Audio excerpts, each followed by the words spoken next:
Please subscribe and don't forget to press the bell icon to get notified whenever we upload a new video. All right, those are Ashok Leyland's numbers. The net profits have come in at 370 odd crores.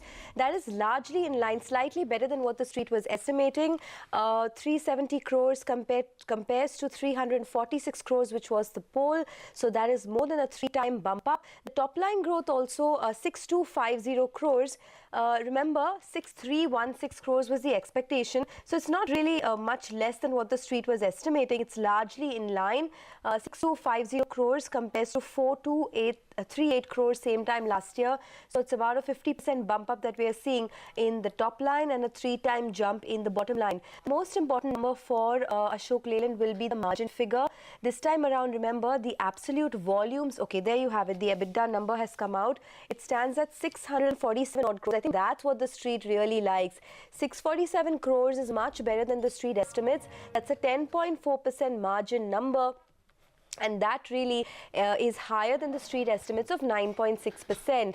Now, see, despite the raw material costs going up, what the management had done in the month of April was they took a price increase of 2%. So they passed on the raw material cost to the customers, part of it at least, and with that, they managed to hold on to their EBITDA margins. This 10.4% number compares to 11.8% same last quarter and 11.1% the quarter before. So these are good numbers, and also remember the stock has fallen quite a bit. It had hit a high of 167 in the month of May. It fell quite a bit from there. By the way, tax expenses have gone up quite a bit, so it's actually a big operational beat that Ashok Leyland is seeing at the moment, much better than what the street was estimating. I'm going to quickly calculate the realizations, but while I do that, let me get Prakash Diwan on board as well. I'm also going to just read some comments from the management in the meantime. Vinod Dasari says the total industry volumes registered 84% growth, primarily driven by a surge in infra spending, resulting in higher sales of tipper and MAVs. There was, of course, an impact of the base effect, but going ahead, they are operating in an environment of heavy discounting and a credit push. He adds that despite pressures on realization and raw material price increases, I'm happy that we continue to post growth with profitability. Prakash, 5.5% higher on the stock now. It looks like they've been able to pass on the higher raw material prices quite well. They did take a price increase of 2% in the month of April, but this 10.4% margin, how would you read into it, and what's your view on the stock now? So it's a very impressive, Sonia. Very clearly, I think this 10% plus itself is a zone that people will like, because there were some fears that it could really get impacted because already you had a base effect which was not working in your favor. The other important thing, as I told you in the morning, was Ashok Leyland has probably one of the best product mixes within the peer group. So they will continue to be able to get great EBITDA growth. And then the challenge is now. It's not, April, May, June, probably the challenge was more towards June than April and May. But the challenge will continue, and they'll be able to differentiate themselves only on the basis of the product strength. So I think very good numbers. The stock should probably see some more enthusiasm coming back as clarity on this new order from the government comes on the freight loading and all. I just have some more numbers I want to, put on board.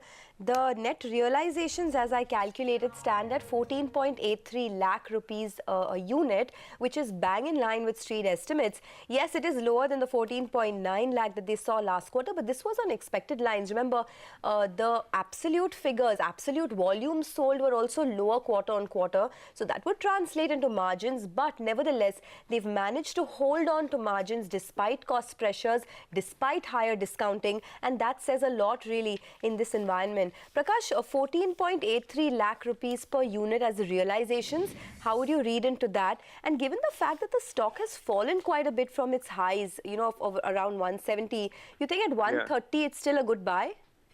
Oh yes. So as I keep on mentioning that for Ashok Leyland, if you were to buy into it on an upswing, then you make more money rather than kind of wait for a bottom, because it doesn't take much time to start, getting that valuation richness coming back. And the realization levels that you're talking, if you see the trend for the last 4 quarters or 6 quarters, it's been fairly consistent in this zone. It's not had these ups and downs which could disturb you, which means that their strategy on creating depth in all the product verticals, whether it's LCVs, whether it's MHCVs, HCVs, all of that is paying off well. And I think the stock will see a lot of interest coming back in this 120, 130 zone. Okay, all right. The stock will see a lot of interest coming back in this 120 to 130 zone. By the way, the stock is spiking up now, up almost about 5.5% odd.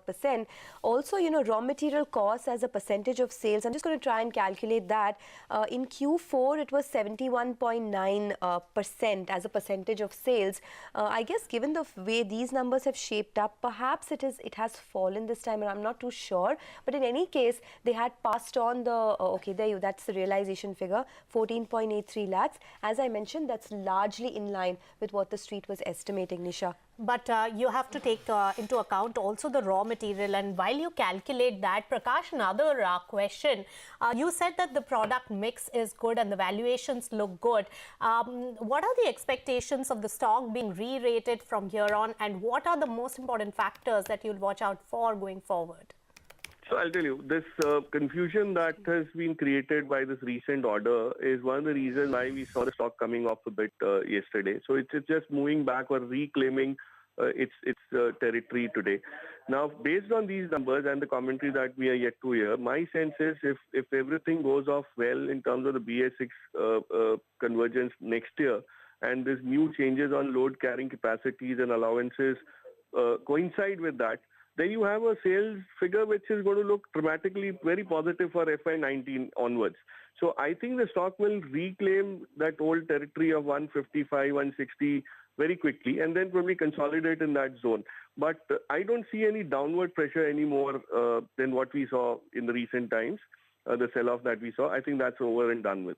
Okay, so I just calculated the raw material cost as a percentage of sales, Prakash, and they've actually gone down. It's come in at 69.6% as a percentage of sales.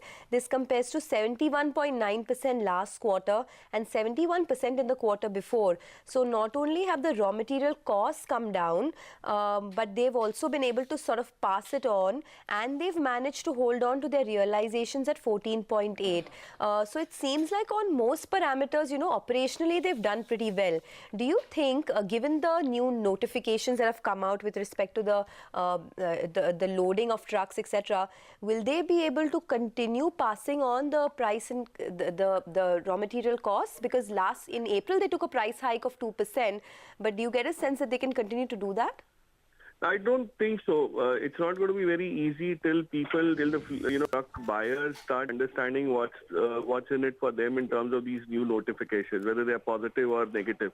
Once that is established, things could be different, which could take a few months, Sonia. So my sense is the current quarter is where they'll have a slightly higher stress on realization and on margins, because the costs, as I said, have gone up significantly post-June, whereas April, May were much softer. And the price hike was front-ended, so that's been an advantage. But still, you can't take away the fact that EBITDA is 10%, the margins are 10% plus from, I don't know, I think it was 6.8, 7 last time. So things definitely are looking up, and they will be able to compensate what they lose out on price, on margins from volume increase in the LCV segment. Okay, all right, Prakash. Thanks a lot for joining us. So that's the sum and substance of the Ashok Leyland numbers. Operationally, it's a big beat coming in from Ashok Leyland. The margins have improved to 10% plus versus an expectation of 9.6%. The raw material costs as a percentage of sales have fallen. The realizations are stable at 14.8 lakh rupees a unit. And even if you look at the overall numbers, it's a threefold jump in the profitability and a 50% plus jump in the top line. Of course, you can't compare it year on year because it has a very low base from same time last year, as there was that BS4 transition. But even quarter on quarter, if you compare it, given the kind of raw material cost pressures and high discounting that the street has seen, this is a fairly strong set of numbers. And of course, the stock has the headroom because it's fallen quite a bit from its 52-week highs. But with that, I guess we should move on.